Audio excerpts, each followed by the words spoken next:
This is the Vic Feazell Show podcast, hosted by Vic Feazell and Jonathan Zimick. Sponsored by Moroso Wood-Fired Pizza, Pinewood Coffee Bar, and the law offices of Vic Feazell.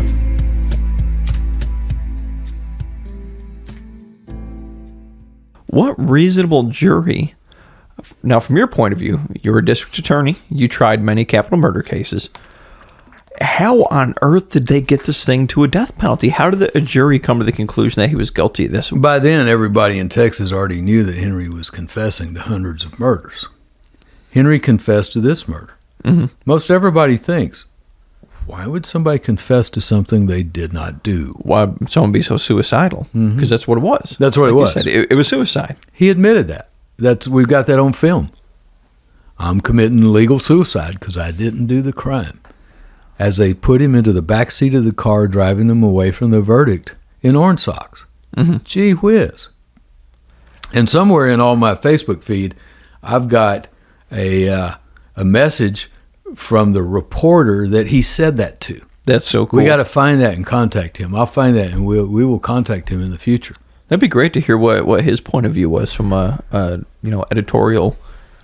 According to what he put on my Facebook, it kind of set him back when Henry said that, and it made him wonder. Really? Yeah, he said it really made me wonder. Is this guy really a killer?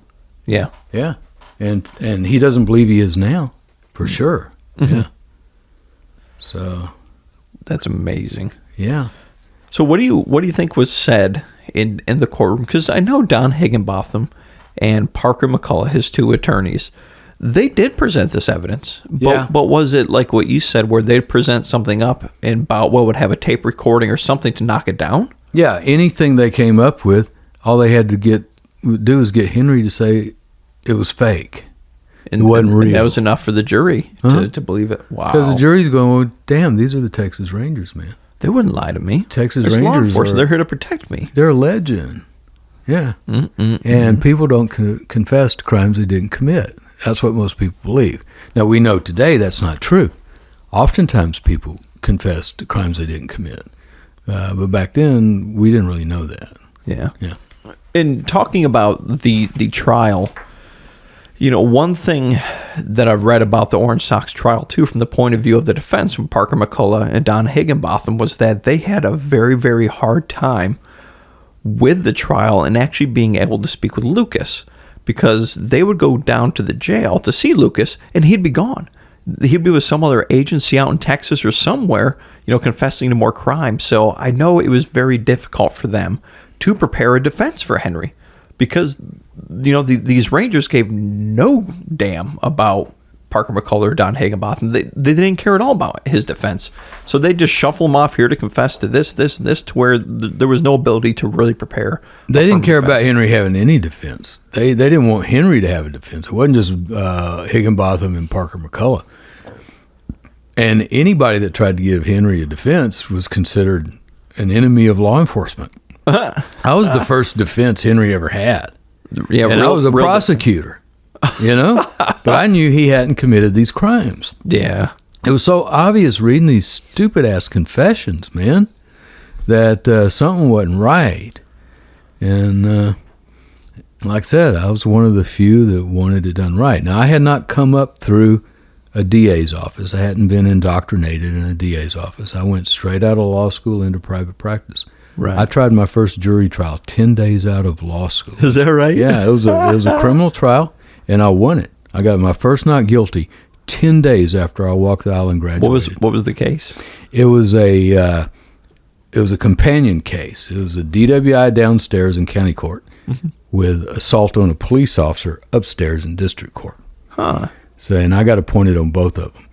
And when I won the DWI case, they dismissed the assault case because it was an off-duty cop. Gotcha. And he had actually climbed in the car with her from the passenger side and taken her keys out of the ignition. Oh, wow.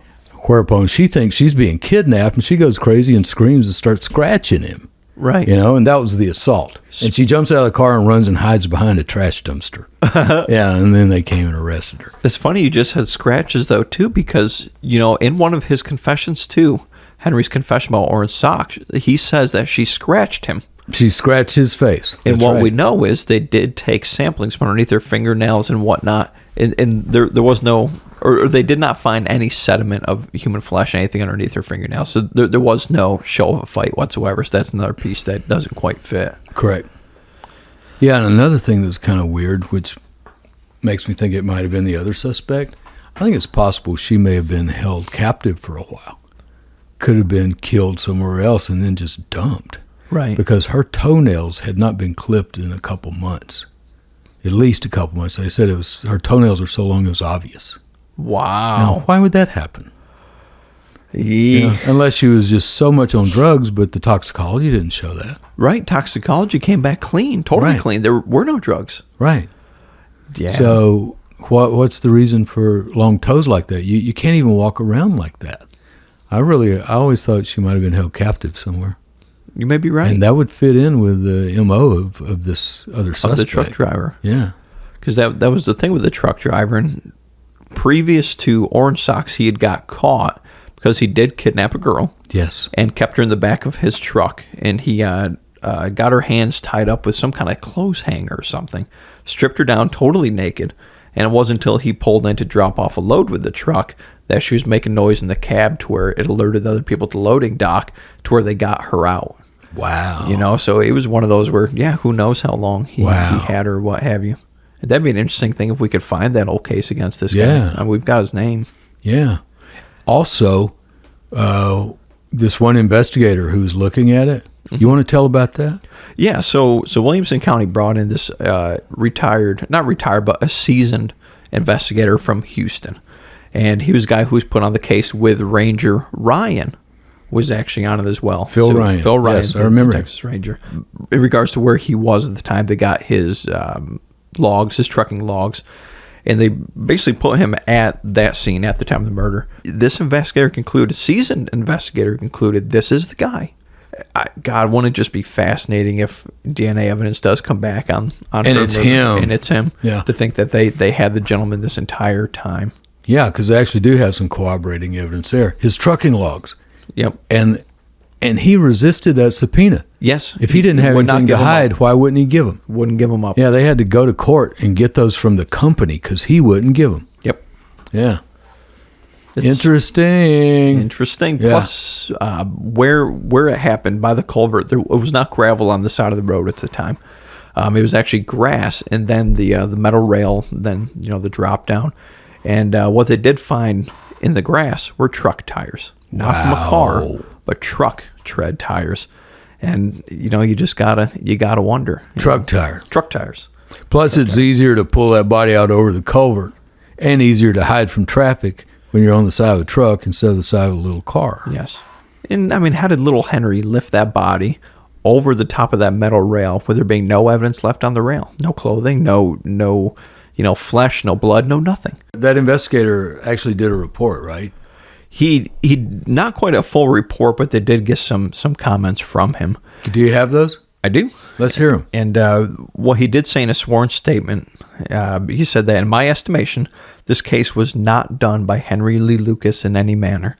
The sheriff was using him as a patsy to clear unsolved murder cases off of the books. This is an investigator hired by Williamson County to come in, and again, he was a pretty seasoned investigator. This wasn't some guy this is new. Yeah, he was. I didn't pay for him. Right. I didn't know him. Right. Williamson County. That's Georgetown. Yep. That's Boutwells County. They paid him. This is a man of integrity because he saw the truth and he wrote down what the truth was. Yep. Not just go along with who was paying him. Yep. And he said, later on, the Henry Lee Lucas matter came up, and they found that apparently he would admit to anything, so they dropped this case that I had been working on. So he was diligently working, found a suspect, ready to move forward with it. Henry pops along, off his plate, done. Just a shame. Interesting fact, too, during Lucas's trial for Orange Socks, the assistant prosecutor, Ken Anderson, told the jury, and I quote, "The defendant has told you 14 things that only the murderer would know." So that's what he told that jury during that trial, that there's 14 points that only the killer would know on this thing, which is just ridiculous. I mean, Only the killer and Boutwell. or the killer and the person who saw all the evidence Yeah. to confess to. Yeah. It's crazy. Yeah, every bit of that he was led to say. Ken Anderson, that's the name. That's the name of that guy that was the prosecutor on Michael Morton, who then became a judge and was later taken off the bench and disbarred. That's for crazy. dishonesty on Michael Morton's case. Same kind of dishonesty on Henry Lee Lucas. Yep, this was him training up for the Morton case here. Yeah, he worked with Ed Walsh. He was Ed Walsh's assistant. And I just cannot believe that they didn't know what was going on. And they were willing participants in this fraud. Well, do you know that this was only the second capital murder case that he'd ever tried, the DA? No. This was his second one ever. Well, So it was kind of it was a laydown. the new guy on the streets coming in. Yeah. Which, and if you think about it from his point of view too, yeah, it is an easy one. I've got a confession. That's great. This is going to make me look awesome. Yeah. So That's what they told me when they called me about letting Henry plead. It'll make you look good. Get your picture in the paper, and we'll be on our way. Now, 40 years later, it's still going on. still going on. There's a really good quote I'd like to read for you here, and it's actually from Jim Maddox, and he was talking about the Orange Sox case. And he said, "We saw the greatest level of incompetence and police work that we had seen in a very long time in this particular matter." Wow. You know, that was the Attorney General of Texas. I'd making forgotten comments- about that. Comments on this case. Good quote.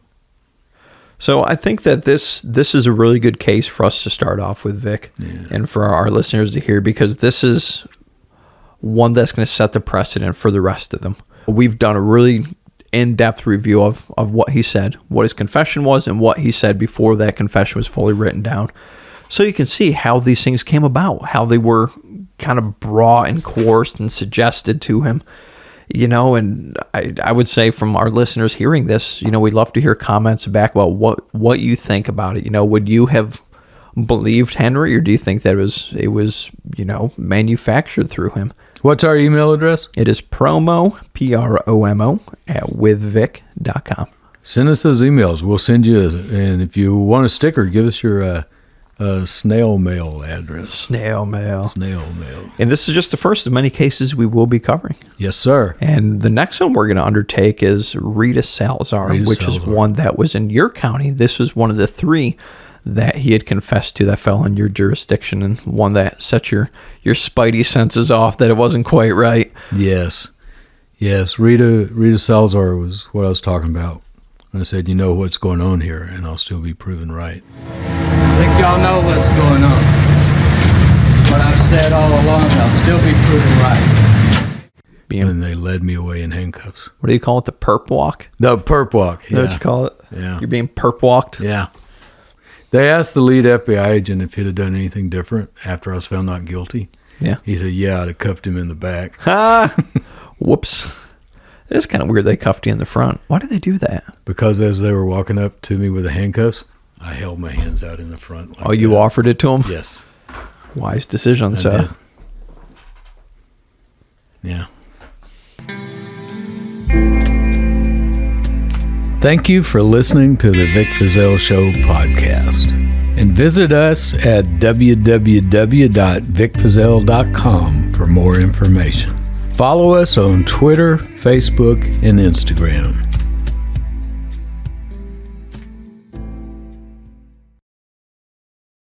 Drive laid back and lower your speed. 1877 with Vic.